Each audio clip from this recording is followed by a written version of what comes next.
Member Shri P.V. Mithun Reddy. Thank you, ma'am, for letting me participate in this discussion on demand for grants. Madam, in our state of Andhra Pradesh, the state debt is rising at an alarming level.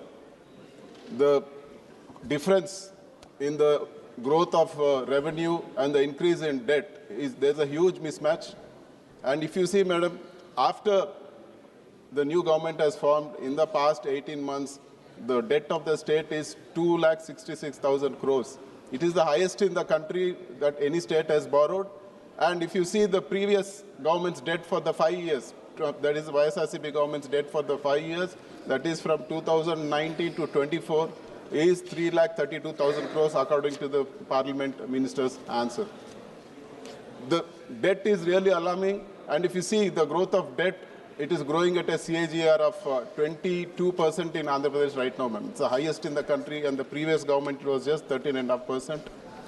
Madam, the government is borrowing desperately through any possible means. If you see recently, Andhra Pradesh Mineral Development Corporation raised debt through NCDs, through private people. They borrowed at 9.3%, which is very, very high for a government to borrow. And they gave a commission of 1.5%, which is coming to almost 150 crores to private people. Madam, the worst part is the part of the conditions in this NCDs is that private people get access to the consolidated fund of the state. Imagine, madam, how can private people draw money without the government permission or without any official people?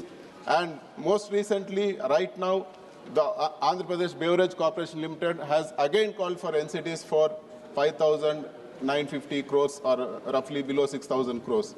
And again with the interest rate of 9.9+% and a commission of 1.5%.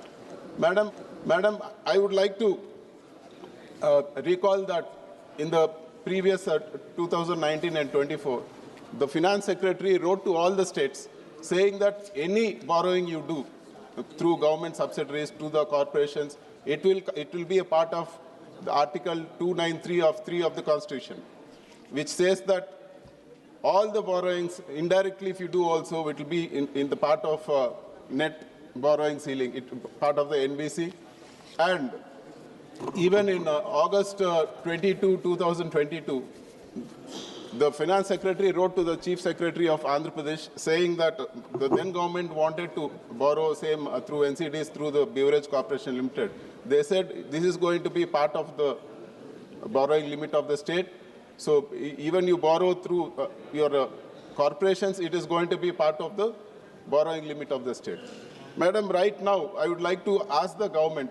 Right now, the current TDP government has borrowed through APMDC, and now they are borrowing through Beverage Corporation Limited. My question to the Honorable Finance Minister through you is, has the rules changed then and now? When the previous government wanted to borrow, they said it is part of the borrowing limits. Is it part of the borrowing limits now or not is what we want a clarification from the government. Point 2 is that when the government banks are prepared to give at 6% interest rate, why do you want to borrow from private parties at 9.3%? Why do you want to waste public money, and why do you want to give commissions, 1.5% commission running into hundreds of crores? Is this not a scam, ma'am? This has to be taken up seriously.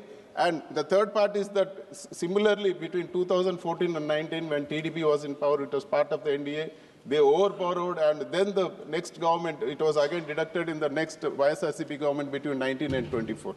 Madam, and I want to ask the government, is it not a very bad precedent letting private people have access to the consolidated fund of the state? Imagine all the borrowers have access to the consolidated fund of the state. Everybody is going to put condition that we want this condition to borrow to the state, to lend to the state. What is the situation in the future? State will not have any access. There won't be any access for the government to control it.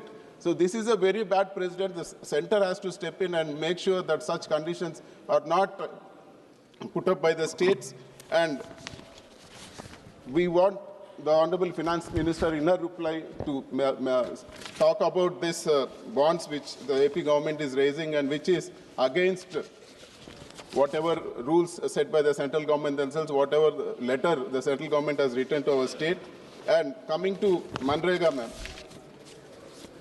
for the past 7 months, the labor component is pending in our state.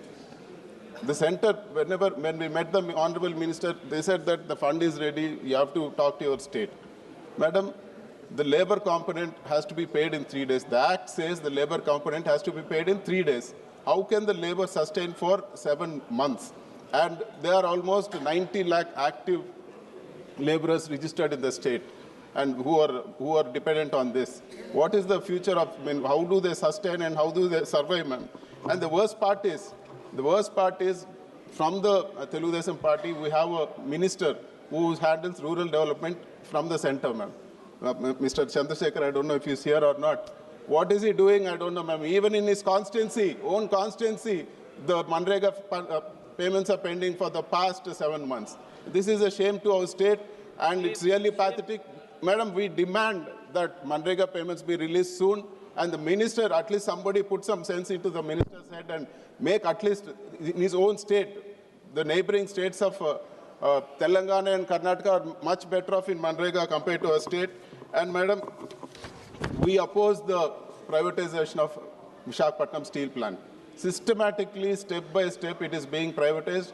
Our party demands that Visakhapatnam Steel Plant should not be privatized, and it should be, the government should support it with mines, madam. Without mines being allotted to Visakhapatnam Steel Plant, it will not be viable, and selling it at dead cheap rate is not an option. We oppose the privatization of Visakhapatnam Steel Plant, and this current government, it has borrowed 2,66,000 crores in Andhra Pradesh. They need just 4,000 crores to complete all the 17 medical colleges, which the previous government has taken up. Now, this government is planning to sell all these medical colleges to private people in the name of PPP, which we are opposing, ma'am. We asked the central government to step in. Already the central government earlier had given funds for 3 colleges. And now the rest of the other colleges also, we demand that central government step in and stop this process. Anywhere we go in Andhra Pradesh, ma'am, anywhere, any private hospital and any private, government hospital. You see thousands of people around a government hospital, and we don't find people outside because they are all profit motivated. So healthcare should be in the hands of the government, and we demand that the privatization of medical colleges not be there. And one more, the last issue, ma'am, Kadapa Bangalore railway line. Madam, the recently Honorable Railway Minister said, I am ready to do this project if your state provides the matching grant. Madam, TDP government is part of the NDA government. Through you, I demand the government, they provide the matching grant, and the funds for complete project has to be given by the center, because TDP and BJP is one and part in the state. So we demand that Kadapa Bangalore line, which is important, to be taken up. Thank you very much, ma'am. माननीय सांसद धर्मेंद्र यादव जी।